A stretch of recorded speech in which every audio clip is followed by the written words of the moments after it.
je vous partage les 5 séries que je chéris le plus et que j'ai revues ou que j'aimerais revoir à chaque occasion qui se présente. On commence en numéro 5 avec Sévrance et j'ai hésité à aussi dire The Rehearsal car dans les deux cas on est sur des séries très récentes qui m'inspirent énormément mais sur lesquelles je manque forcément de recul donc qui sait si je continuerai de les porter dans mon cœur sur le long terme. En quatrième position, je vais mettre Full Metal Alchemist Brotherhood, un des seuls animés que j'ai aimé du début à la fin, où la guerre n'est pas qu'un prétexte et où les personnages féminins ne sont pas que des silhouettes.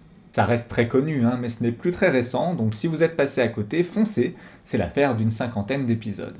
Sur le podium, je place Kidding en troisième position.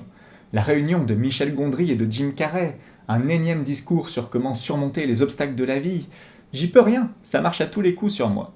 En plus, il y a plein de marionnettes, à savoir la Madeleine de Proust des gens qui, comme moi, ont grandi avec Guignol, donc médaille de bronze amplement méritée. En deuxième position, j'en ai déjà parlé dans mon contenu, ça va bien sûr être Hannibal.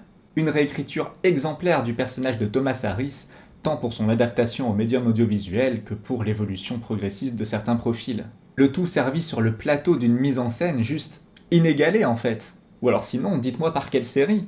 Et tout en haut, en première position, mais bien haut, je place Rick et Morty. Non, je déconne, BoJack Horseman bien sûr, aka la meilleure série de tous les temps. Les personnages les plus développés, les réflexions les plus marquantes, la capacité à émouvoir sur toute une palette de sentiments. Vraiment, j'ai hâte qu'une série me fasse ressentir de nouveau ce que j'ai vécu devant BoJack Horseman, mais c'est une œuvre tellement aboutie que je ne sais pas quand est-ce que ce jour viendra. Mais on peut espérer cet été, car en août sort sur Netflix la prochaine série de son créateur, Raphaël Bob Waksberg.